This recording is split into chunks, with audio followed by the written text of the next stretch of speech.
السلام عليكم ورحمة الله.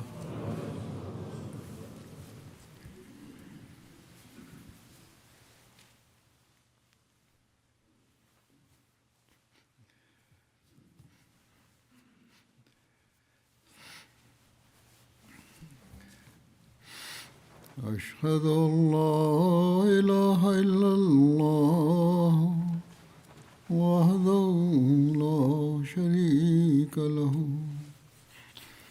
وأشهد أن محمدا عبده ورسوله أما بعد فأعوذ بالله من الشيطان الرجيم بسم الله الرحمن الرحيم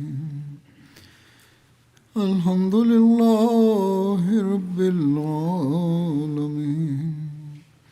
الرحمن الرحيم مالك يوم الدين إياك نعبد وإياك نستعين اهدنا الصراط المستقيم صراط الذين أنعمت عليهم غير المغضوب عليهم ولا الضالين.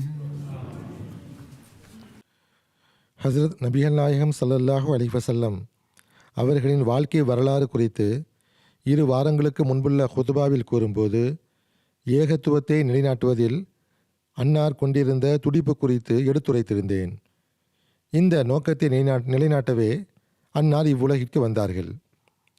இந்த துடிப்பு அன்னாரின் சொல் மற்றும் செயல்கள் மூலம் வெளிப்படுவது மட்டுமின்றி அன்னார் தம்முடைய சஹாபிகளிடத்திலும் தம்மை ஒப்புக்கொண்டவர்களிடத்திலும் ஏகத்துவத்திற்காக எல்லாவித தியாகத்தையும் செய்ய துணியும் எவ்வாறான ஓர் ஆன்மாவை ஊட்டியிருந்தார்கள் என்றால் அதற்கு இணையான உதாரணத்தை நாம் காண முடியாது. எவ்வாறு இருப்பினும் இன்றும் நான் ஹஸ்ரத் நபிகள் நாயகம் ஸல்லல்லாஹு அலைஹி வஸல்லம் அவர்களின் வாழ்க்கை வரலாற்றின் இதே அம்சம் குறித்தே எடுத்துரைப்பேன். இது தொடர்பாக சில சஹாபிகளின் தியாகங்கள் பற்றிய குறிப்பும் இதில் இடம்பெற்றுவிடும். ஹஸ்ரத் நபிகள் நாயகம் ஸல்லல்லாஹு அலைஹி வஸல்லம் அவர்களின் செயல் முன்மாதிரி, துடிப்பு மற்றும் துஆக்களின் விளைவாகவே சஹாபிகளும் தியாகம் செய்வதற்கு தயாராக இருக்கும் வகையில் உயர்ந்த நிலையை எட்டினார்கள். ஏகத்துவத்தை நிலைநாட்டுவதற்காக ஹஸ்ரத் நபிகள் நாயகம் ஸல்லல்லாஹு அலைஹி வஸல்லம் அவர்கள் சந்தித்த இன்னல்கள் குறித்து ஓர் அறிவிப்பில் இவ்வாறு வருகிறது. ஒரு முறை முஷ்ரிக்குகள் ஹஸ்ரத் ரசூலுல்லாஹ் ஸல்லல்லாஹு அலைஹி வஸல்லம் அவர்களிடம் எங்கள் தெய்வங்களை குறித்து நீங்கள் இவ்வாறு கூறினீர்கள் தானே என்று கேட்டார்கள். அதற்கு அன்னார் ஆம் என்று பதிலளித்தார்கள். உடனே அவர்கள் அன்னாரை சூழ்ந்து கொண்டார்கள். அப்போது ஒருவர் ஹஸ்ரத் அபூபக்கர் அவர்களிடம் சென்று உமது நண்பரின் நிலையை சென்று பாரும் என்று கூறினார். ஹஸ்ரத் அபூபக்கர் அவர்கள் புறப்பட்டு சென்று மஸ்ஜிதுல் ஹராமை சென்றடைந்தார்கள். அங்கு மக்கள் ஹஸ்ரத் ரசூலுல்லாஹ் ஸல்லல்லாஹு அலைஹி வஸல்லம் அவர்களை சூழ்ந்து கொண்டிருப்பதை அவர்கள் கண்டார்கள். ஹஸ்ரத் அபூபக்கர் அவர்கள் அம்மக்களை பார்த்து உங்களுக்கு கேடு உண்டாகட்டும் என்று கூறிவிட்டு திருக்குரானில் இடம்பெற்றுள்ள அத்தக்துலூன ரஜுலன் ஐயகூல ரப்பி அல்லாஹு வகத் ஜாஅக்கும் பில் பையினாத்தி மிர் ரப்பிக்கும் எனும் வசனத்தை ஓதினார்கள். அதாவது, என் இறைவன் அல்லாஹ் என்று கூறுகின்ற ஒரே காரணத்திற்காக நீங்கள் ஒரு மனிதரை கொலை செய்ய போகிறீர்களா? அவர் உங்கள் இறைவனிடமிருந்து உங்களிடம் தெளிவான சான்றுகளையும் கொண்டு வந்துள்ளார். இதை கேட்டவுடன் அவர்கள் ஹஸ்ரத் ரசூலுல்லாஹ் ஸல்லல்லாஹு அலைஹி வஸல்லம் அவர்களை விட்டுவிட்டு ஹஸ்ரத் அபூபக்கர் அவர்களை நோக்கி பாய்ந்து அவர்களை தாக்கத் தொடங்கினார்கள். ஹஸ்ரத் அபூபக்கர் அவர்களின் மகள் ஹஸ்ரத் அஸ்மா அவர்கள் கூறுகிறார்கள், அபூபக்கர் அவர்கள் எங்களிடம் வந்தபோது அவர்கள் தம் தலைமுடியை தொட்டால் அது கையில் வந்துவிடும் நிலையில் இருந்தது. அந்த அளவிற்கு அவர்கள் முடியை வேரோடு பிடுங்கியிருந்தார்கள். அத்தகு நிலையிலும் ஹஸ்ரத் அபூபக்கர் அவர்கள் தபாரக்த யா ஜல் ஜலாலி வல் இக்ராம், அதாவது மகத்துவமும் கண்ணியமும் மிக்கவனே, நீயே அருள் மிக்கவன் என்று கூறிக்கொண்டிருந்தார்கள். மற்றொரு அறிவிப்பில் அந்த மக்கள் ஹஸ்ரத் ரசூலுல்லாஹ் ஸல்லல்லாஹு அலைஹி வஸல்லம் அவர்களின் அருளுக்குரிய தலையையும் முடியையும் பிடித்து எந்த அளவுக்கு கடுமையாக இழுத்தார்கள் என்றால் அதனால் அன்னாரின் பல முடிகள் உதிர்ந்தன என்றும் வருகிறது. அப்போது ஹஜ்ரத் அபூபக்கர் அவர்கள் அன்னாரை காப்பதற்காக எழுந்து நின்றார்கள். அவர்கள் அழுது கொண்டே தக்துலூன ரஜுலன் ஐ யகூல ரபி அல்லாஹ் என்று கூறினார்கள். அதாவது, என் இறைவன் அல்லாஹ் என்று கூறுவதற்காகவா ஒரு மனிதரை நீங்கள் கொல்ல பார்க்கிறீர்கள் என்று கேட்டுக்கொண்டிருந்தார்கள். அப்போது ஹஜ்ரத் ரசூலுல்லாஹ் ஸல்லல்லாஹு அலைஹி வஸல்லம் அவர்கள், அபூபக்கரே, அவர்களை விட்டுவிடும், என் உயிர் எவன் வசம் உள்ளதோ அவன் மீது ஆணையாக நான் தியாகம் செய்யப்படுவதற்காகவே அவர்களின் பால் அனுப்பப்பட்டுள்ளேன் என்று கூறினார்கள். அதாவது, மக்கள் ஹஜ்ரத் ரசூலுல்லாஹ் ஸல்லல்லாஹு அலைஹி வஸல்லம் அவர்களுக்கு அநீதி இழைத்து தாக்கி கொண்டிருந்த வேளையில் ஹஜ்ரத் அபூபக்கர் அவர்கள் இடையில் வந்து அன்னாரை விட்டுவிடுமாறு கூறிய போது ஹஜ்ரத் ரசூலுல்லாஹ் ஸல்லல்லாஹு அலைஹி வஸல்லம் அவர்கள் இவ்வாறு கூறினார்கள். ஆகவே அம்மக்கள் அன்னாரை விட்டுவிட்டார்கள். இதேபோன்று ஹாரிஸ் பின் ஹாரிஸ் காமிதி எனும் அறிவிப்பாளர், குறைஷிகள் ஹஜ்ரத் நபிகள் நாயகம் ஸல்லல்லாஹு அலைஹி வஸல்லம் அவர்களுக்கு அநீதி இழைப்பதை கண்டு தம் தந்தையிடம் இம்மக்கள் யார் என்று கேட்டார். இதுபோன்ற சம்பவங்கள் ஓரிரு முறை மட்டுமே நிகழ்ந்தது என்று கிடையாது, மாறாக எண்ணற்ற முறை நிகழ்ந்துள்ளன. இவை அனைத்தும் ஒரே போலுள்ள சம்பவங்களாகும். பல மக்களும் இதை கண்டுள்ளார்கள், இதை எடுத்துரைத்துள்ளார்கள். பல்வேறு அறிவிப்புகள் உள்ளன. சில அறிவிப்புகளில் விரிவாகவும் சிலவற்றில் சுருக்கமாகவும் உள்ளன. எவ்வாறு இருப்பினும் அறிவிப்பாளர் தம் தந்தையிடம் அநீதி இழைக்கும் அந்த மக்களை பற்றி கேட்டபோது இம்மக்கள் ஒரு சாபியை சூழ்ந்து நின்று கொண்டிருக்கிறார்கள் என்று அவர் கூறினார். மக்காவாசிகள் ஹஜ்ரத் நபிகள் நாயகம் ஸல்லல்லாஹு அலைஹி வஸல்லம் அவர்களையும் முஸ்லிம்களையும் ஏளனமாக சாபி என்று அழைத்து வந்தார்கள். அறிவிப்பாளர் கூறுகிறார், நாங்கள் எங்கள் சவாரியிலிருந்து இறங்கி பார்த்தபோது ஹஜ்ரத் ரசூலுல்லாஹ் ஸல்லல்லாஹு அலைஹி வஸல்லம் அவர்கள் மக்களுக்கு ஏகத்துவத்தின் பக்கமும் அல்லாஹ்வின் மீதான ஈமானின் பக்கமும் அழைப்பு விடுத்து கொண்டிருந்தார்கள். ஆனால் அவர்களோ அன்னாரை நிராகரிப்பதோடு துன்புறுத்தியும் வந்தார்கள். எந்த அளவுக்கென்றால் மதியமாகிவிட்டது. பிறகு அன்னாரை சூழ்ந்திருந்த மக்கள் விலகிச் சென்றனர். அன்னார் அனுபவித்த இன்னல்கள் குறித்து பல்வேறு வரலாற்று நூல்களில் பதிவாகியுள்ளது. அவற்றிலிருந்து தொகுத்து ஹஜ்ரத் முஸ்லிமோத் ரலியல்லாஹு அன்ஹு அவர்களும் தமது தீபாச்சா தஃப்சீருல் குர்ஆன் எனும் நூலில் ஓரிடத்தில் இவ்வாறு எழுதுகிறார்கள். ஒருமுறை ஹஜ்ரத் ரசூலுல்லாஹ் ஸல்லல்லாஹு அலைஹி வஸல்லம் அவர்கள் கடைவீதி வழியாக சென்று கொண்டிருந்த போது மக்காவின் போக்கிரி கும்பல் ஒன்று அன்னாரை சூழ்ந்து கொண்டது. வழி நெடுகிலும் அன்னாரின் பிடரியில் அடித்து கொண்டே, மக்களே, இதோ இவர்தான் தன்னை ஒரு நபி என்று கூறுகிறார் என்று ஏளனம் செய்தார்கள். அன்னாரின் வீட்டிற்குள் அக்கம்பக்கத்து வீடுகளிலிருந்து தொடர்ந்து கற்கள் வீசப்பட்டன. அசுத்தமான பொருட்கள் அன்னாரின் வீட்டிற்குள் எறியப்பட்டன. சமைக்கும் இடங்களில் கூட ஆடு, ஒட்டகங்கள் போன்றவற்றின் குடல்கள் போன்ற அசுத்தமான பொருட்கள் வீசப்பட்டன. அன்னார் தொழும்போது அன்னார் மீது புழுதி கிளப்பப்பட்டது, மண் அள்ளி வீசப்பட்டது. எந்த அளவுக்கென்றால் வேறு வழியின்றி ஒரு மலையின் பாறை இடுக்கின் கீழ் மறைந்து அன்னார் தொழ வேண்டியிருந்தது. ஆனால் ஏகத்துவத்தை நிலைநாட்டுவதற்காக அன்னாரின் உள்ளத்தில் இருந்த அந்த துடிப்பு ஒரு கணமும் குறையவில்லை. அதற்காக அன்னார் மீது பல்லாயிரக்கணக்கான சலவாத்துகளும் அருள்களும் உண்டாகட்டும். அந்த அனைத்து இன்னல்களையும் அன்னார் மிகுந்த மன மகிழ்வோடும் இன்முகத்தோடும் ஏற்றுக்கொண்டார்கள். இவ்வளவு நடந்த பிறகும் மனித குலத்தின் மீதான அன்னாரின் அன்பிலும் கருணையிலும் கடுகளவும் குறைவு ஏற்படவில்லை. ஹஜ்ரத் முஸ்லிமோத் ரலியல்லாஹு அன்ஹு அவர்கள் எழுதுகிறார்கள், ஹஜ்ரத் ரசூலே கரீம் ஸல்லல்லாஹு அலைஹி வஸல்லம் அவர்களின் வாழ்க்கையில் நடந்த சம்பவங்களை நாம் பார்க்கும்போது இந்த வாதம் ஒரு நிதர்சனமான உண்மையாக தெரிகிறது. மனித குலத்தின் மீது அன்னார் கொண்டிருந்த அந்த மகத்தான அன்பிற்கும் கருணைக்கும் சான்றாக விளங்கும் சம்பவங்களை நாம் ஒவ்வொரு அடியிலும் காண்கிறோம்.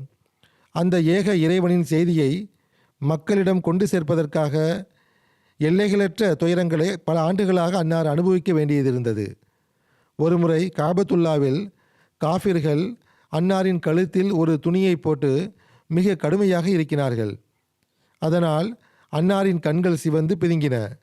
ஹஜ்ரத் அபூபக்கர் அவர்கள் இதை கேள்விப்பட்டதும் ஓடி வந்தார்கள். ஹஜ்ரத் ரசூலே கரீம் ஸல்லல்லாஹு அலைஹி வஸல்லம் அவர்கள் இத்தகைய துன்பத்தில் இருப்பதைக் கண்டு அவர்கள் கண்களில் கண்ணீர் வந்துவிட்டது.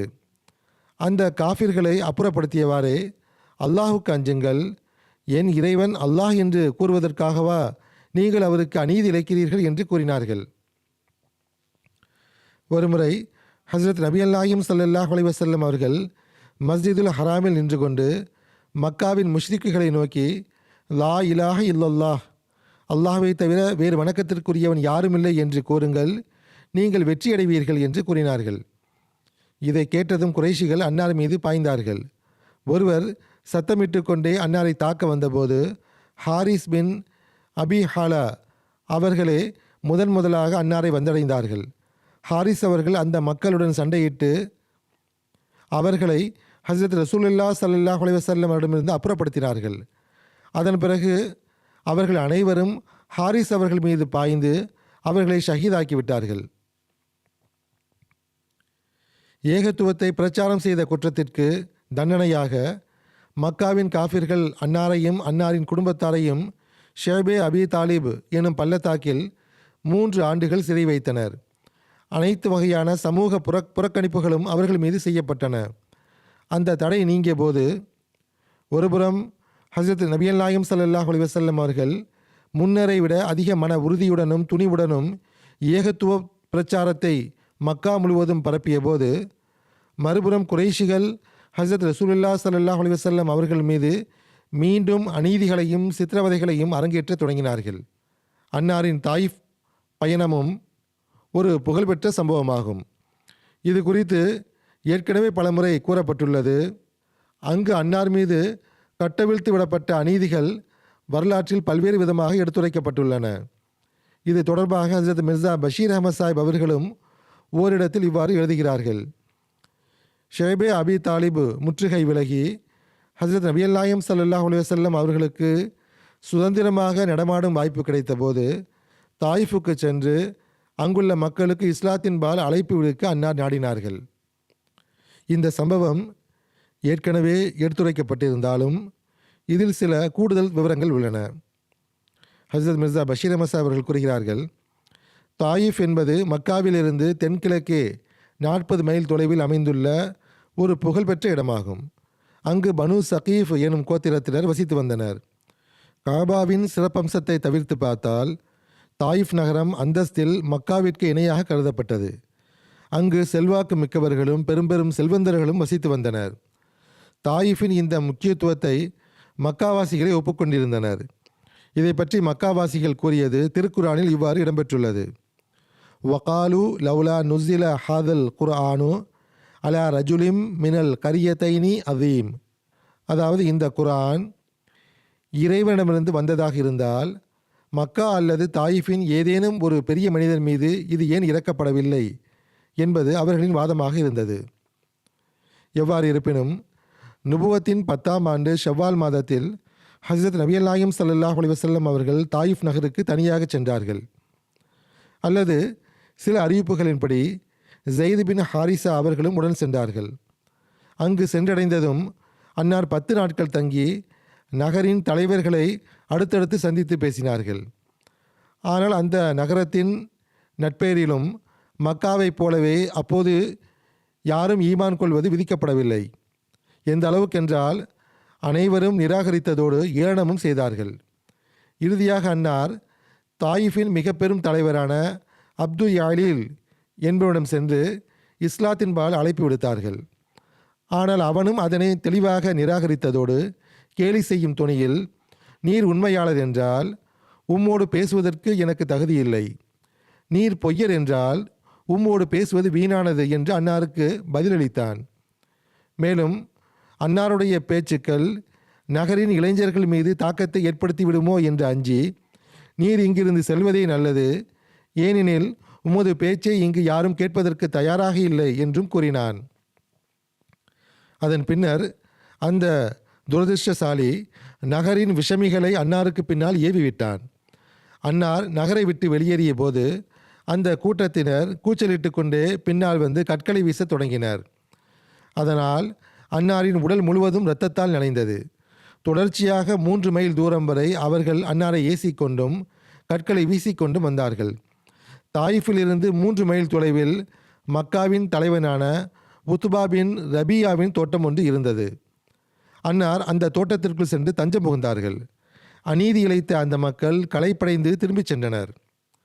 அங்கு ஒரு நிழலில் நின்று கொண்டு அன்னார் அல்லாஹ்விடம், அல்லாஹும்ம இலைக்க அஷ்கு தாஃப குவ்வதி வ கில்லத்த ஹீலதி வ ஹவானி அலன்னாசி யா அர்ஹமர் ராஹிமீன் அன்த ரப்புல் முஸ்தஃபீன வ அன்த ரப்பி. என் இறைவா, என் ஆற்றலின் பலவீனத்தையும் என் தந்திரமின்மையையும் மக்கள் மத்தியில் நான் சிறுமைப்படுத்தப்படுவதையும் உன்னிடமே முறையிடுகிறேன். என் இறைவா, நீயே கருணையாளருக்கெல்லாம் பெரும் கருணையாளன். பலவீனமானவர்களுக்கும் இயலாதவர்களுக்கும் நீயே பாதுகாவலன். நீயே என் இரட்சகன் என்று துவா செய்தார்கள். தொடர்ந்து அந்த துவாவில், இருள்களை அகற்றி மனிதனை இம்மை மற்றும் மறுமையின் நன்மைகளுக்கு வாரிசாக்குகின்ற உனது முகத்தின் ஒளியை கொண்டே நான் உன்னிடத்தில் பாதுகாப்பு தேடுகிறேன் என்று வேண்டினார்கள். உத்பாவும் ஷைபாவும் அப்போது அந்த தோட்டத்தில் இருந்தார்கள். அன்னாரை இந்த நிலையில் கண்டபோது தூரத்து உறவு முறை அல்லது கோத்திர உணர்வு காரணமாக அல்லது வேறு ஏதோ ஓர் எண்ணத்தினால் அத்தாஸ் எனும் தனது கிறிஸ்தவ அடிமையின் மூலமாக ஒரு தட்டில் சில திராட்சை பழங்களை வைத்து அன்னாரிடம் அனுப்பி வைத்தார்கள். அன்னார் அதை பெற்றுக்கொண்டு அத்தாஸிடம், நீ எந்த ஊரைச் சேர்ந்தவன், உனது மார்க்கம் என்ன என்று கேட்டார்கள். அதற்கு அவன், நான் நைனுவாவைச் சார்ந்தவன், மார்க்கத்தால் கிறிஸ்தவன் என்று கூறினான். அதற்கு அன்னார், இறைவனின் நல்லடியார் யூனுஸ் பின் மத்தி அவர்கள் வாழ்ந்த அதே நைனுவாவா என்று கேட்டார்கள். அத்தாஸ் வியப்புடன், ஆம், ஆனால் உங்களுக்கு யூனுஸ் அவர்களை பற்றி எப்படி தெரியும் என்று கேட்டான். அதற்கு அன்னார், அவர் என் சகோதரர், ஏனெனில் அவரும் அல்லாஹ்வின் ஒரு நபி, நானும் அல்லாஹ்வின் ஒரு நபிதான் என்று கூறினார்கள். பின்னர் அன்னார் அவனுக்கு இஸ்லாத்தை பற்றி எடுத்துரைத்தார்கள். அது அவன் மீது பெரும் தாக்கத்தை ஏற்படுத்தியது. அவன் களப்பற்ற தன்மையுடன் அன்னாரின் கைகளை முத்தமிட்டான். இந்த காட்சியை தூரத்திலிருந்து பார்த்து கொண்டிருந்த உத்பாவும் ஷைபாவும் அத்தாஸ் திரும்பியதும் அவனிடம், அத்தாஸ், உனக்கு என்னவாயிற்று? ஏன் அந்த மனிதரின் கைகளை முத்தமிடுகிறாய்? அந்த மனிதர் உனது மார்க்கத்தை சீரழித்து விடுவார். உனது மார்க்கமோ அவருடைய மார்க்கத்தை விட சிறந்தது என்று கூறினார்கள். சிறிது நேரம் அந்த தோட்டத்தில் ஹஸ்ரத் நபிகள் நாயகம் ஸல்லல்லாஹு அலைஹி வஸல்லம் அவர்கள் ஓய்வெடுத்த பிறகு அங்கிருந்து புறப்பட்டு மக்காவில் இருந்து ஒரு நாள் பயண தொலைவில் இருந்த நஹ்லா எனும் இடத்தை அடைந்தார்கள். அங்கு சில நாட்கள் தங்கியிருந்தார்கள். பின்னர் அங்கிருந்து புறப்பட்டு ஹிரா மலைக்கு வந்தார்கள். தாயிஃப் பயணத்தின் வெளிப்படையான தோல்வி காரணமாக மக்காவாசிகள் இன்னும் துணிச்சல் அடைந்து மேற்கொண்டு அநீதி இழைக்கக்கூடும் என்ற அச்சம் இருந்ததால் அன்னார் அங்கிருந்தபடியே முத்தீம் பின் அதி என்பவருக்கு ஒரு செய்தி அனுப்பினார்கள். நான் மக்காவிற்கு நுழைய விரும்புகிறேன், இதற்கு நீங்கள் எனக்கு உதவ முடியுமா என்பதே அந்த செய்தியாகும். முத்தீம் ஒரு தீவிரமான காஃபிராக இருந்த போதிலும் அவரிடம் நல்லியல்பு இருந்தது. இத்தகு சூழலில் உதவி கோருபவரை நிராகரிப்பது அரபு சான்றோர்களின் இயல்புக்கு மாறானதாகும். எனவே அவர் தனது மகன்களையும் உறவினர்களையும் அழைத்து கொண்டு ஆயுதம் ஏந்திய நிலையில் காபாவிற்கு அருகில் நின்று கொண்டார். பின்னர் அன்னாரை வரச் சொல்லி தகவல் அனுப்பினார். அன்னார் வந்து காபாவை தவாஃப் செய்தார்கள். அங்கிருந்து முத்தீம் மற்றும் அவரது பிள்ளைகளின் வாள் ஏந்திய பாதுகாப்பில் தமது வீட்டிற்குள் நுழைந்தார்கள். வழியில் அபூஜஹில் முத்தீமை இந்த நிலையில் கண்டு வியப்புடன், அம் ஜீருன் அம் தாபியுன், அதாவது நீ முஹம்மது ஸல்லல்லாஹு அலைஹி வஸல்லம் அவர்களுக்கு தஞ்சம் மட்டும் அளிக்கிறாயா அல்லது அவரை பின்பற்றி விட்டாயா என்று கேட்டான். அதற்கு முத்தீம், நான் தஞ்சம் அளிப்பவன் மட்டுமே, பின்பற்றுபவன் அல்ல என்று கூறினார். அதற்கு அபூஜஹில், அப்படியானால் சரி, அதில் எந்த ஆட்சேபனையும் இல்லை என்று கூறினான். முத்தீம் இறுதி வரை குஃபுர் நிலையிலேயே மரணமடைந்தார். ஆயினும் அவர் இந்த நன்மையை செய்திருந்தார். ஹதீஸில் வருகிறது, ஒருமுறை ஹஸ்ரத் ஆயிஷா அவர்கள் ஹஸ்ரத் நபிகள் நாயகம் ஸல்லல்லாஹு அலைஹி வஸல்லம் அவர்களிடம், உஹுது யுத்தத்தின் நாளை விடவும் அதிக துன்பமான நாளை தாங்கள் எதிர்கொண்டதுண்டா என்று கேட்டார்கள். அதற்கு அன்னார், ஆயிஷா, உனது சமுதாயத்தால் நான் பல பெரும் கடுமையான தருணங்களை சந்தித்திருக்கிறேன் என்று கூறிவிட்டு பின்னர் தாயிஃப் பயணத்தின் போது நேர்ந்த இன்னல்களை குறிப்பிட்டார்கள். அந்த பயணத்தில் இருந்து நான் திரும்பிக் கொண்டிருந்த போது மலைகளின் வானவர் என்னிடம் வந்து, அல்லாஹ் என்னை உங்களிடம் அனுப்பியுள்ளான், தாங்கள் கட்டளையிட்டால் வலப்புறமும் இடப்புறமும் சூழ்ந்துள்ள இந்த இரு மலைகளையும் அவர்கள் மீது மோதச் செய்து அவர்களை அழித்து விடுகிறேன், அவர்கள் மீது விழச் செய்து அவர்களை கொன்று விடுகிறேன் என்று கூறினார். அதற்கு அன்னார், வேண்டாம், இவர்களின் சந்ததியிலிருந்து ஏக இறைவனை வணங்கக்கூடியவர்களை அல்லாஹ் உருவாக்குவான் என்று நான் நம்புகிறேன் என்றார்கள். அன்னாரிடம் மனித குலத்தின் மீதான பரிவும் கருணையும் மேலோங்கியிருந்தது. அத்தோடு அம்மக்களின் சந்ததியினர் ஒரு நாள் இஸ்லாத்தை ஏற்று ஏகத்துவத்தில் நிலைத்திருப்பார்கள் என்ற முழுமையான நம்பிக்கையும் அன்னாரிடம் இருந்தது. ஏகத்துவத்திற்காக அன்னார் அனுபவித்த இன்னல்கள் குறித்து ஹஸ்ரத் முஸ்லிம் மௌத் ரலியல்லாஹு அன்ஹு அவர்கள் ஓரிடத்தில் இவ்வாறு எடுத்துரைக்கிறார்கள். ஏகத்துவ பிரச்சாரம் செய்த காரணத்தினாலேயே எதிரிகளால் அன்னாருக்கு அனைத்து துன்பங்களும் இழைக்கப்பட்டன. அன்னார் அடிக்கப்பட்டார்கள். நாய்களும் சிறுவர்களும் அன்னாருக்கு பின்னால் ஏவி விடப்பட்டனர். ஒருமுறை அன்னார் தாயிஃப் சென்றிருந்த போது அங்கிருந்த மக்கள் அன்னாரை எந்த அளவுக்கு அடித்தார்கள் என்றால் தலை முதல் கால் வரை இரத்தத்தால் நனைந்து போனார்கள். இதை பற்றி சற்று முன் நான் கூறியிருந்தேன். அன்னார் வேதனையினால் மயங்கி விடுவார்கள். ஆனால் மீண்டும் எழுந்திருக்கும் போது மக்கள் மீண்டும் அன்னார் மீது கற்களை வீசுவார்கள். அத்தகைய நிலையிலும் அன்னாரின் நாவிலிருந்து, இறைவா, இவர்களை மன்னித்து விடு, ஏனெனில் இவர்கள் உண்மையை அறியாதவர்களாக இருக்கிறார்கள் என்ற வார்த்தைகளை வெளிப்பட்டன. இத்தகைய சூழ்நிலையை கடக்க நேர்ந்த போதிலும் அன்னார் ஏகத்துவ பிரச்சாரத்தை கைவிடவில்லை. அம்மக்கள் எதை செய்தாலும் என்னால் ஏகத்துவ பிரச்சாரத்தை விட முடியாது என்றே கூறி வந்தார்கள். பின்னர் அன்னாரின் மரணம் நெருங்கிய வேளையிலும் எனக்கு பிறகு ஷிர்க் செய்து விடாதீர்கள் என்று அறிவுறுத்தியவாறே விடைபெற்றார்கள். அதாவது அன்னாரது முழு வாழ்வும் ஏகத்துவத்தில் இருந்தது. ஹஸ்ரத் முஸ்லிம் ரலியல்லாஹு அன்ஹு அவர்கள் மேலும் எழுதுகிறார்கள், அல்லாஹ் தனது ஏகத்துவத்திற்கான சான்றை அன்னாருடைய பிறப்பிற்கு முன்னரே அன்னாரின் தந்தையை மரணமடைய செய்தும் பிறந்த உடனே அன்னாரின் தாயாரை மரணமடைய செய்தும் வழங்கினான் என்பது எனது கருத்து. அன்னாருடைய பெற்றோரின் மறைவு என்பது உண்மையில் ஏகத்துவத்தை நிலைநாட்டுவதற்கான அல்லாஹ்வின் விருப்பமாகவே இருந்தது. அன்னாரின் ஆரம்பகால இயலாத நிலையில் தந்தையும் இருக்கவில்லை, தாயாரும் இருக்கவில்லை. இவ்வாறான நிலையில் அல்லாஹ் அன்னாருக்கு வழங்கிய மகத்தான முடிவு ஏக இறைவனின் இருப்புக்கு மிகப்பெரிய சான்றாக விளங்கியது. அல்லாஹ்வின் எந்த ஏகத்துவத்தை அன்னார் பிரச்சாரம் செய்தார்களோ அதுவே குழந்தை பருவம் முதல் இறுதி வரை அன்னாரை பாதுகாத்தது என்பது இதன் மூலம் உறுதியாகிறது. அரபு சந்தைகளிலும் ஹஸ்ரத் நபிகள் நாயகம் ஸல்லல்லாஹு அலைஹி வஸல்லம் அவர்கள் தப்லீக் செய்த குறிப்புகள் காண கிடைக்கின்றன. ஹஸ்ரத் நபிகள் நாயகம் ஸல்லல்லாஹு அலைஹி வஸல்லம் அவர்கள் ஏகத்துவத்தை நிலைநாட்ட மக்காவில் தனிப்பட்ட முறையிலும் குழுவுடனும் தப்லீக் கடமையை நிறைவேற்றி வந்தார்கள். இது தவிர அரேபியாவின் சில சந்தைகளுக்கும் சென்று அங்குள்ள மக்களுக்கு ஏக இறைவனின் பக்கம் வருமாறு செய்தியை எடுத்துரைப்பார்கள். மக்காவிற்கு வெளியே பல்வேறு இடங்களில் மக்கள் ஒன்று கூடுவார்கள். அங்கு வியாபாரமும் நடைபெறும், மக்களும் கூடுவார்கள். அவற்றை அஸ்வாக்குல் அரபு என்று அழைப்பார்கள். இந்திய பாகிஸ்தான் கலாச்சாரத்தில் இதனை சந்தை என்று கூறுவார்கள். இவ்வாறான சந்தைகள் அங்கு நடைபெறும். உக்காஸ், மிஜன்னா மற்றும் ஜுல் மஜாஸ் ஆகியவை குறைஷிகள் மற்றும் அரேபியர்களின் சந்தைகளாக இருந்தன. இவற்றுள் உக்காஸ் சந்தை மிக பெரியதாகும். இது மக்காவிலிருந்து 3 நாட்கள் பயண தொலைவில் இருந்தது. ஷவ்வால் மாதம் முழுவதும் அரேபியர்கள் அங்கு தங்குவார்கள். பின்னர் மக்காவிலிருந்து சில மைல் தொலைவில் உள்ள மர்ருஸ் ஜஹ்ரான் எனும் இடத்தில் அமையும் மிஜன்னா சந்தைக்கு சென்று அங்கு ஜுல் காதா மாதம் 20ஆம் தேதி வரை தங்குவார்கள். அதன் பிறகு அரஃபா மைதானத்திலிருந்து 3 மைல் தொலைவில் உள்ள ஜுல் மஜாஸ் சந்தைக்கு சென்று ஹஜ்ஜுடைய நாட்கள் வரை அங்கு தங்குவார்கள்.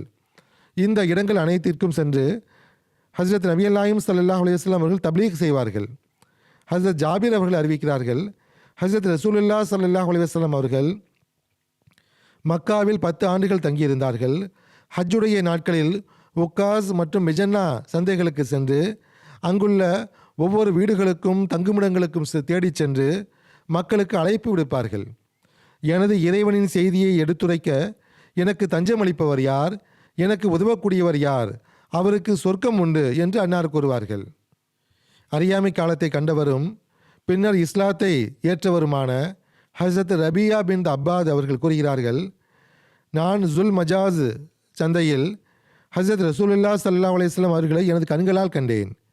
அன்னார் மக்களிடம், மக்களே, அல்லாஹ்வை தவிர வணக்கத்திற்குரியவன் வேறு யாரும் இல்லை என்று நீங்கள் கூறுங்கள், நீங்கள் வெற்றி அடைவீர்கள் என்று கூறிக்கொண்டிருந்தார்கள். அன்னார் சந்தையின் தெருக்களில் முன்னேறி சென்றார்கள். மக்கள் அன்னாரை கண்டு கூச்சலிட்டு கொண்டிருந்தார்கள்.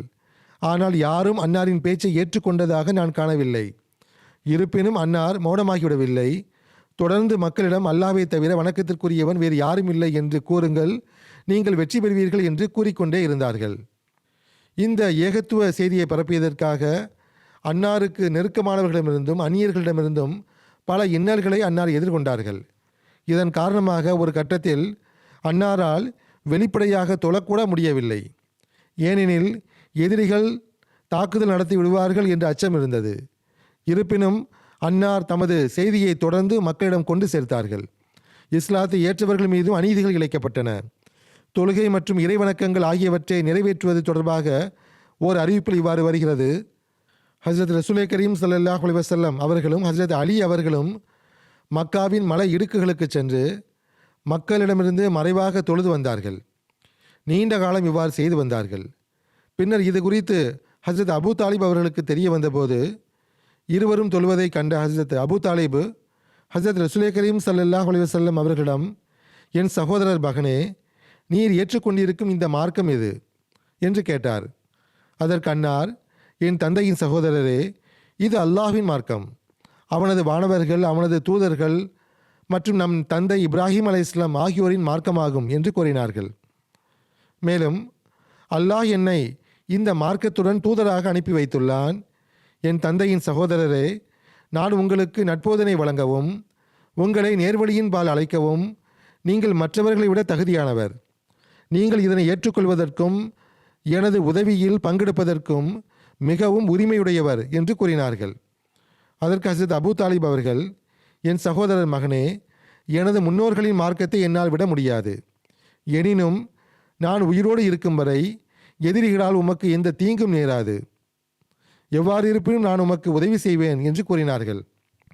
ஹஜ்ரத் அபு தாலிப் அவர்கள் தமது மகன் அலியிடமும், நீ எத்தகைய மார்க்கத்தை ஏற்றுக்கொண்டிருக்கிறாய் என்று கேட்டார்கள். அதற்கு அவர்கள், நான் அல்லாஹ்வையும் அவனது தூதர் ஸல்லல்லாஹு அலைஹி வஸல்லம் அவர்கள் மீதும் ஈமான் கொண்டுள்ளேன். அன்னார் கொண்டு வந்தவற்றை உண்மைப்படுத்துகிறேன். அன்னாருடன் இணைந்து அல்லாஹ்வை தொழுகிறேன் என்று கூறினார்கள். இதை கேட்ட ஹஜ்ரத் அபு தாலிப், நிச்சயமாக அவர் உன்னை நன்மையின் பக்கமே அழைப்பார், எனவே நீ அவருடனே இரு என்று தமது மகனுக்கு அறிவுறுத்தினார்கள்.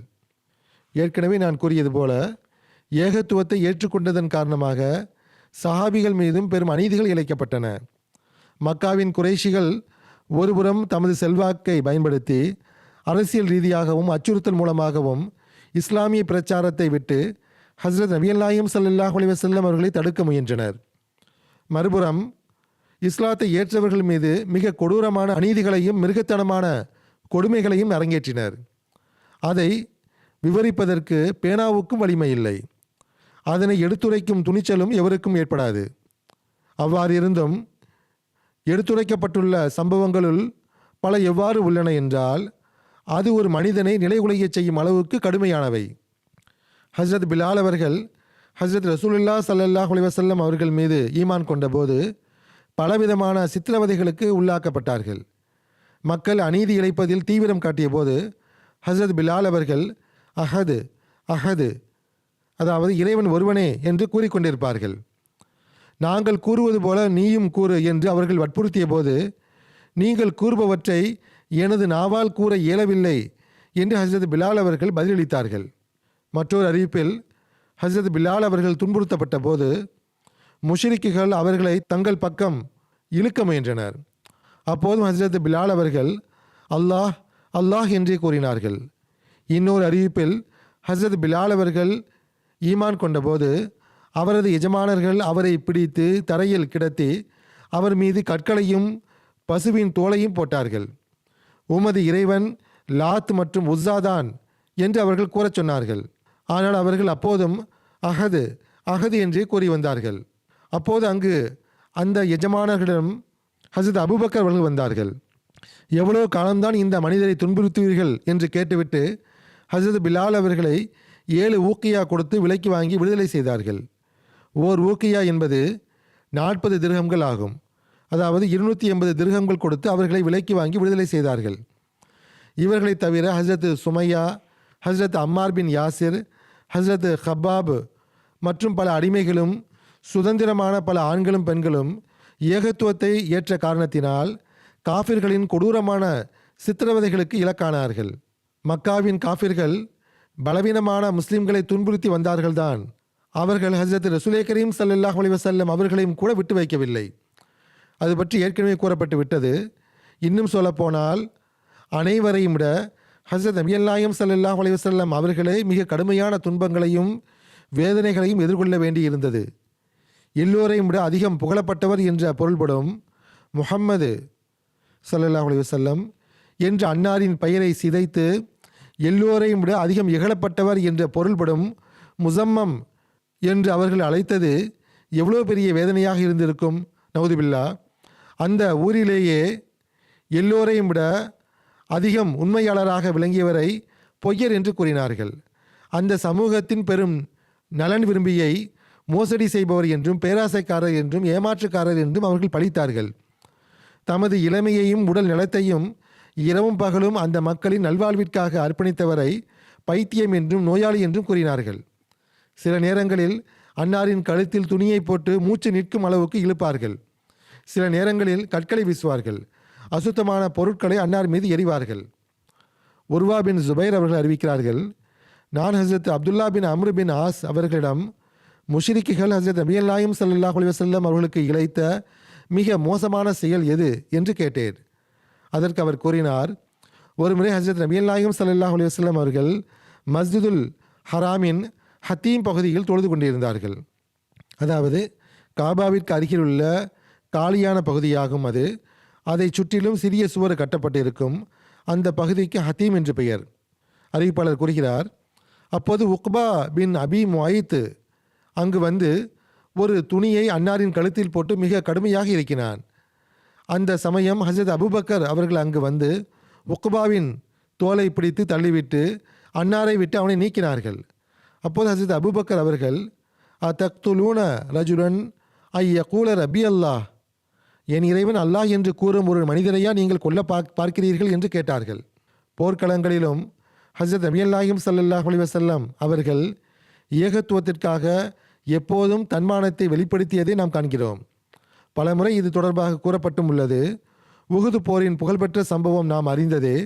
அபு சுஃபியான் ஹஸ்ரத் நபிகள் நாயகம் ஸல்லல்லாஹு அலைஹி வஸல்லம் அவர்கள் ஹஸ்ரத் அபூபக்கர் ரலியல்லாஹு அன்ஹு மற்றும் ஹஸ்ரத் உமர் ரலியல்லாஹு அன்ஹு ஆகியோரின் பெயர்களை குறிப்பிட்டு இவர்கள் உள்ளார்களா என்று கேட்டார். ஆனால் ஹஸ்ரத் நபிகள் நாயகம் ஸல்லல்லாஹு அலைஹி வஸல்லம் அவர்கள் யாரிடமும் பதில் சொல்ல வேண்டாம் என்று கூறிவிட்டார்கள். ஏனென்றால் அந்த நேரத்தில் பதில் கூறுவது முஸ்லிம்களின் பலவீனமான நிலையை வெளிப்படுத்தி அவர்களை ஆபத்தில் தள்ளக்கூடும் என்பதால் மௌனம் காக்குமாறு அன்னார் அறிவுறுத்தினார்கள்.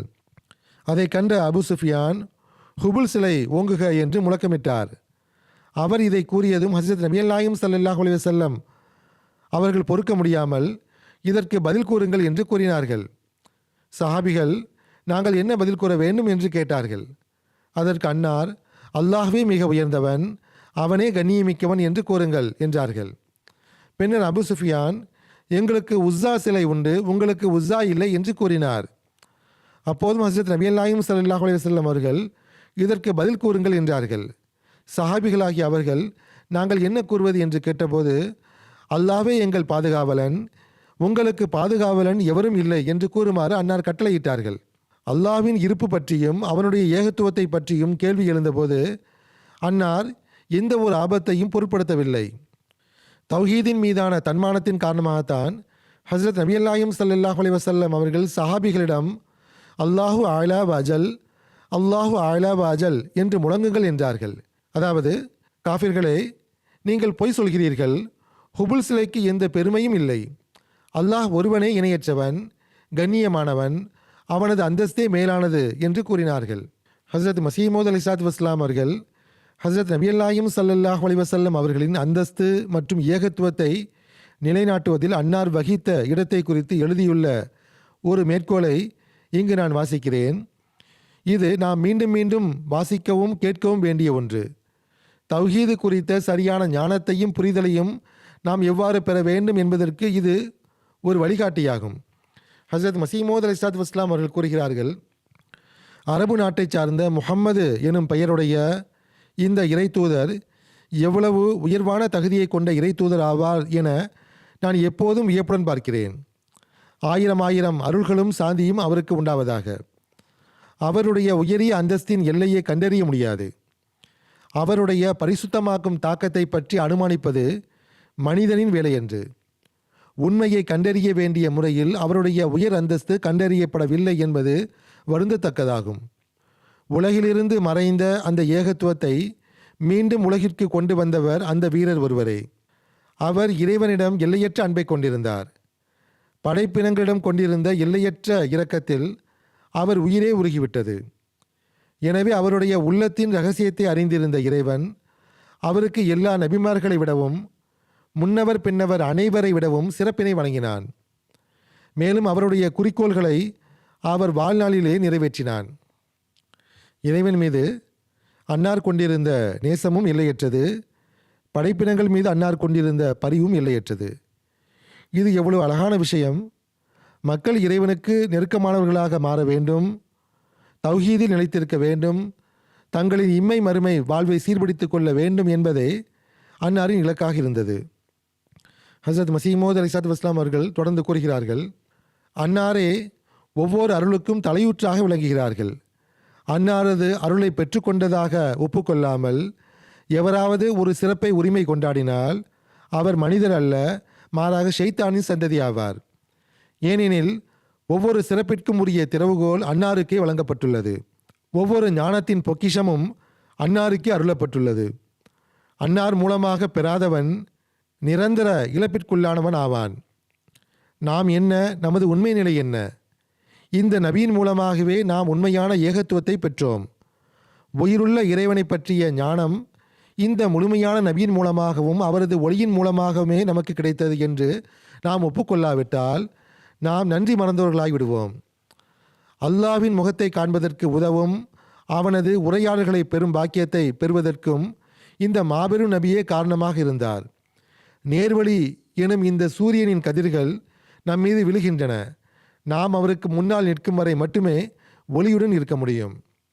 எனவே இறைவனை சென்றடையவும் உண்மையான ஏகத்துவத்தை அறியவும் இப்போது ஹசரத் நபியல் நாயகம் ஸல்லல்லாஹு அலைஹி வஸல்லம் அவர்களே ஒரே வழியாக இருக்கிறார்கள்.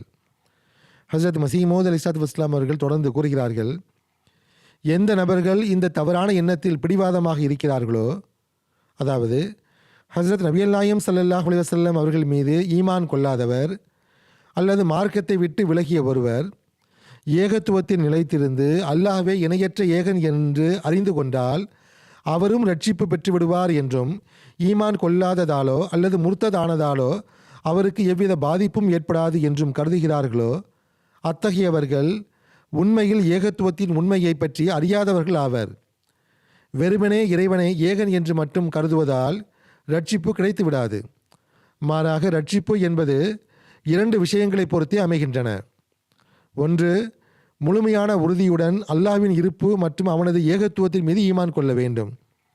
இரண்டாவது விஷயம், அந்த ஏக இறைவனின் மீதான முழுமையான நேசம் ஒருவரது உள்ளத்தில் எவ்வளவு ஆழமாக பதிய வேண்டுமென்றால் அதன் ஆதிக்கத்தினால் அல்லாஹுவுக்கு கீழ்ப்படிதலே அவரது உயிருக்கு நிம்மதி தரக்கூடியதாக மாற வேண்டும்.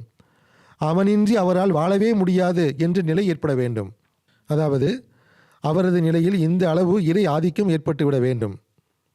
ஹசரத் மசீமோத் அலைஹிஸ்ஸலாத்து வஸ்ஸலாம் அவர்கள் தொடர்ந்து கூறுகிறார்கள், இறைவனது நேசம் மற்ற அனைத்து நேசங்களையும் அழித்துவிட வேண்டும். இத்தகைய உண்மையான ஏகத்துவம் நமது தலைவரும் எஜமானருமான முஹம்மது முஸ்தபா ஸல்லல்லாஹு அலைஹி வஸல்லம் அவர்களை பின்பற்றுவதை தவிர வேறு எதன் மூலமும் கிடைக்காது. ஏன் கிடைக்காது? இதற்கான பதில் என்னவென்றால், இறைவனது இருப்பு என்பது மறைவிலும் மறைவானதும் எட்ட முடியாததற்கும் அப்பாற்பட்டதும் மிகவும் நுட்பமானதும் ஆகும். மனித அறிவு அதனை தனது சுய ஆற்றலால் மட்டும் கண்டறிய முடியாது. எந்த ஒரு தர்க்க ரீதியான ஆதாரமும் இறை இருப்பிற்கு அறுதியான சான்றாக முடியாது. ஏனெனில் அறிவின் ஓட்டமும் முயற்சியும் இவ்வுலகின் படைப்புகளைக் கண்டு ஒரு படைப்பாளன் இருக்க வேண்டும் என்ற தேவையை உணர்வதுடன் நின்றுவிடும். ஆனால் ஒரு தேவையை உணர்வது என்பது வேறு, அந்த படைப்பாளன் உண்மையில் இருக்கிறான் என்ற நிச்சய உறுதி நிலையை அடைவது என்பது வேறு விஷயமாகும். இவ்வுலகிற்கு ஒரு படைப்பாளன் இருக்க வேண்டும் என்று கூறுவது மட்டும் போதுமானதல்ல. மாறாக அவன் யார், அவன் உயிருள்ள இறைவனா என்பதை அறிய வேண்டுமானால் அந்த ஞானம் ஹஸ்ரத் நபியல் நாயம் ஸல்லல்லாஹு அலைஹி வஸல்லம் அவர்களுடன் இணைந்திருப்பதன் மூலமே கிடைக்கும். ஹஸ்ரத் மசீமோத் அலைஹிஸ்ஸலாத்து வஸ்ஸலாம் அவர்கள் தொடர்ந்து கூறுகிறார்கள், அறிவின் வழிமுறை குறைபாடு உள்ளதாகவும் முழுமையற்றதாகவும் சந்தேகத்திற்குரியதாகவும் இருப்பதால் ஒவ்வொரு தத்துவ ஞானியாலும் வெறும் அறிவை கொண்டு இறைவனை அடையாளம் காண முடியாது. மாறாக அறிவின் மூலம் மட்டும் இறைவனை தேடுபவர்கள் இறுதியில் இறை மறுப்பாளர்களாக மாறிவிடுகிறார்கள். பூமி மற்றும் வானத்தின் படைப்புகள் குறித்து சிந்திப்பது அவர்களுக்கு எவ்விதத்திலும் பயன் தருவதில்லை. இதையே நாம் இக்காலத்தில் காண்கிறோம். முஸ்லிம்களிடையே கல்வி கற்ற பலர் நாத்திகர்களாக மாறி வருகின்றனர். இறை இருப்பை மறுக்கிறார்கள். ஏனெனில் இவ்விஷயம் அவர்களுக்கு புரிவதில்லை. அவர்கள் ஹஸ்ரத் நபியல் நாயம் ஸல்லல்லாஹு அலைஹி வஸல்லம் அவர்களுடன் இணைந்து அன்னார் போதித்த விஷயங்களை குறித்து சிந்திக்காததே இதற்கு காரணமாகும். ஹஸ்ரத் மசீமோத் அலைஹிஸ்ஸலாத்து வஸ்ஸலாம் அவர்கள் மேலும் கூறுகிறார்கள், அவர்கள் அல்லாஹ்வின் முழுமையான மனிதர்களை பார்த்து எள்ளி நகையாடுகிறார்கள். இவ்வுலகில் எவ்வாறான ஆயிரக்கணக்கான பொருள்கள் காணப்படுகின்றன என்றால் அவற்றில் நமக்கு எந்த பலனும் இருப்பதாக தெரிவதில்லை என்றும் நமது அறிவுபூர்வமான ஆய்வின் மூலம் அவற்றில் படைப்பாளனை அடையாளப்படுத்தும் எவ்வித கைத்திறனும் நிரூபிக்கப்படவில்லை என்றும் அவர்கள் வாதிக்கிறார்கள். எந்த அளவுக்கென்றால் அத்தகைய பொருள்களின் இருப்பு வீணானது, தேவையற்றது என்று அவர்கள் கருதுகின்றனர். அந்தோ பரிதாபம், அந்த அறிவிலிகள் புரிவதில்லை. ஒரு படைப்பாளன் இல்லை என்பதற்கு அவர்கள் தரும் சான்று என்னவென்றால் ஒவ்வொரு பொருளிலும் ஏதேனும் ஒரு பயன் இருக்க வேண்டும் என்பதில்லை என்று கூறுகிறார்கள். உண்மையில் அவர்களுக்கு அந்த பொருளின் பயன் என்ன என்பது தெரியவில்லை. போதிய அறிவு இல்லாத காரணத்தினால் அவர்கள் அவ்வாறு கூறுகிறார்கள். ஹஸ்ரத் மசீமோத் அலைஹிஸ்ஸலாத்து வஸ்ஸலாம் அவர்கள் மேலும் கூறுகிறார்கள், தங்களை முதல் தரமான அறிவாளிகள் என்றும் தத்துவவாதிகள் என்றும் கருதி கொண்டு இறைவனின் இருப்பையே கடுமையாக மறுக்கும் இத்தகைய மக்கள் இன்றைய காலத்தில் லட்சக்கணக்கில் காணப்படுகின்றனர். அவர்களுக்கு ஏதேனும் ஒரு வலுவான அறிவுபூர்வமான ஆதாரம் கிடைத்திருந்தால் அவர்கள் இறை இருப்பை மறுத்திருக்க மாட்டார்கள் என்பது வெளிப்படை. மேலும் இறைவனின் இருப்பு குறித்து ஏதேனும் உறுதிமிக்க அறிவுபூர்வமான சான்று அவர்களின் வாயை அடைத்திருந்தால் அவர்கள் இவ்வளவு வெட்கக்கேடாகவும் கேலியும் கிண்டலும் செய்து கொண்டு இறைவனை மறுக்க மாட்டார்கள். எனவே எந்த ஒரு நபரும் தத்துவவாதிகளின் படகில் ஏறிக்கொண்டு சந்தேகங்கள் என்னும் புயலில் இருந்து தப்பித்துவிட முடியாது. அதில் அவர்கள் நிச்சயம் மூழ்கி போவார்கள். அவர்களுக்கு ஒருபோதும் தூய ஏகத்துவம் எனும் பானம் கிடைக்கப் போவதுமில்லை. இப்போது சிந்தித்து பாருங்கள், ஹஸ்ரத் நபியல் நாயம் ஸல்லல்லாஹு அலைஹி வஸல்லம் அவர்களின் மத்தியஸ்தம் இன்றி ஏகத்துவம் கிடைத்துவிடும் என்றும் அதன் மூலம் மனிதன் ரட்சிப்பு பெற்றுவிடலாம் என்றும் கருதுவது எவ்வளவு தவறான துர்நாற்றம் வீசக்கூடிய சிந்தனையாகும். அறிவிலிகளே, இறைவனது இருப்பு குறித்து முழுமையான உறுதி ஏற்படாத வரை அவனது ஏகத்துவத்தின் மீது எவ்வாறு உறுதி பிறக்க முடியும்? எனவே உண்மையான ஏகத்துவம் நபியின் வாயிலாக மட்டுமே கிடைக்கும் என்பதை உறுதியாக அறிந்து கொள்ளுங்கள். நமது நபி ஸல்லல்லாஹு அலைஹி வஸல்லம் அவர்கள் அரபு நாட்டின் இறை மறுப்பாளர்களுக்கும் மார்க்கமற்றவர்களுக்கும் ஆயிரக்கணக்கான விண்ணின் அடையாளங்களை காட்டி அவர்களை இறைவனின் இருப்பை ஏற்கச் செய்தார்கள். இன்று வரையிலும் ஹஸ்ரத் நபியல் நாயம் ஸல்லல்லாஹு அலைஹி வஸல்லம் அவர்களை உண்மையாக பின்பற்றுபவர்கள் அத்தகைய அடையாளங்களை இறை மறுப்பாளர்களுக்கு முன்னால் எடுத்து வைக்கிறார்கள். இன்றும் நாம் அடையாளங்களை எடுத்து வைக்கிறோம். ஹஸ்ரத் மசீமோத் அலைஹிஸ்ஸலாத்து வஸ்ஸலாம் அவர்கள் கூறுகிறார்கள், உண்மையான விஷயம் என்னவென்றால் உயிருள்ள இறைவனின் உயிருள்ள ஆற்றல்களை மனிதன் நேரில் காணாதவரை ஷைத்தான் அவனது உள்ளத்தை விட்டு வெளியேறவும் மாட்டான். உண்மையான ஏகத்துவம் அவனது உள்ளத்தில் நுழையவும் செய்யாது. மேலும் இறைவனது இருப்பை ஒருவனால் உறுதியாக ஏற்கவும் முடியாது. இத்தகைய தூய முழுமையான ஏகத்துவம் ஹஸ்ரத் நபியல் நாயம் ஸல்லல்லாஹு அலைஹி வஸல்லம் அவர்கள் மூலமாக மட்டுமே கிடைக்கின்றது. எனவே இந்த உண்மையான ஏகத்துவத்தை தேடுவதற்கு நாம் முயற்சி செய்ய வேண்டும்.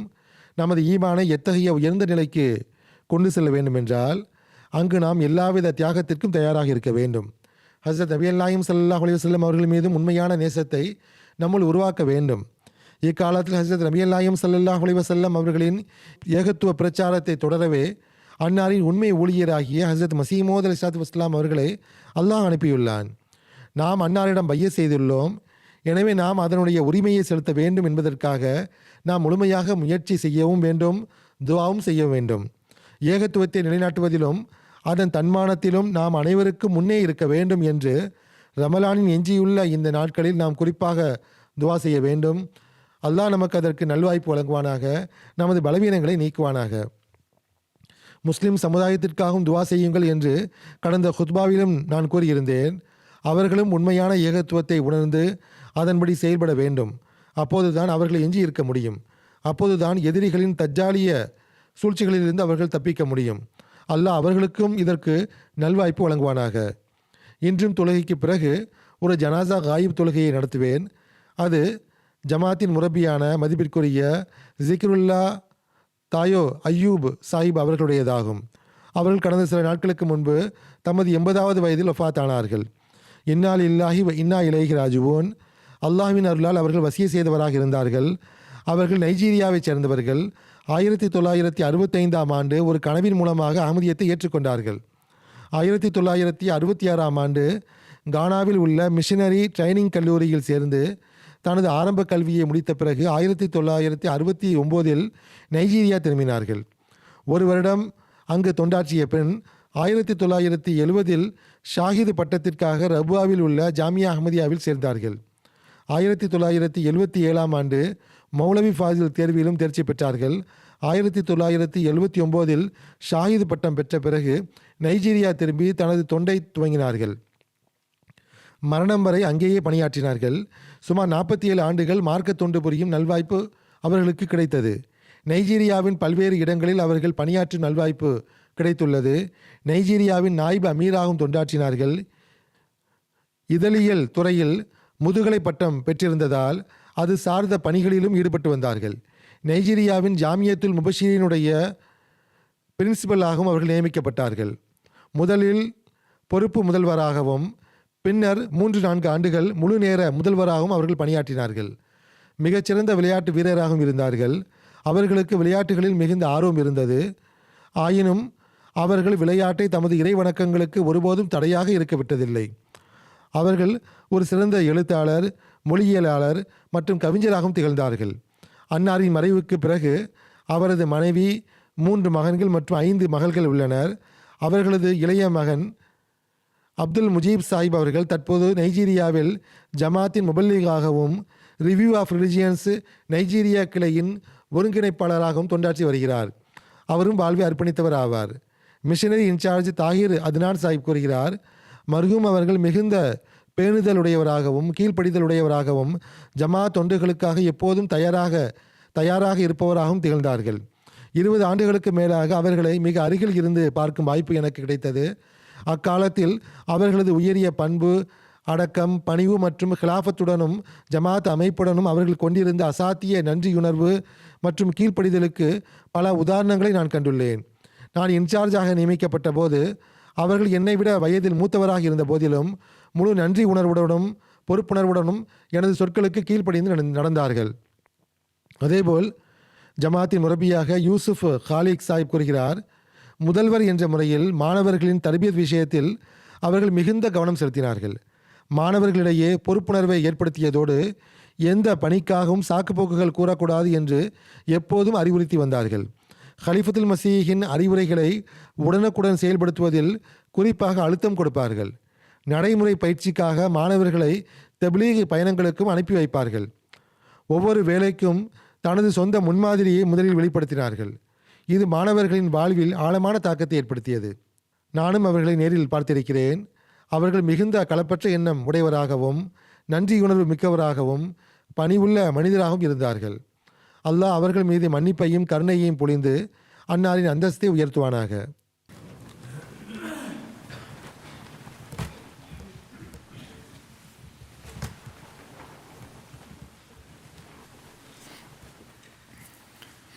அல்ஹம்துலில்லாஹ் நஹ்மதுஹு வ நஸ்தஈனுஹு வ நஸ்தக்ஃபிருஹு வ நு'மினு பிஹி வ நதவக்கலு அலைஹி வ நஊது பில்லாஹி மின் ஷுரூரி அன்ஃபுஸினா வ மின் ஸய்யிஆத்தி அஅமாலினா மன் யஹ்திஹில்லாஹு ஃபலா முضில்ல லஹு ومن يضلل فلا هادي له ونشهد أن لا إله إلا الله ونشهد أن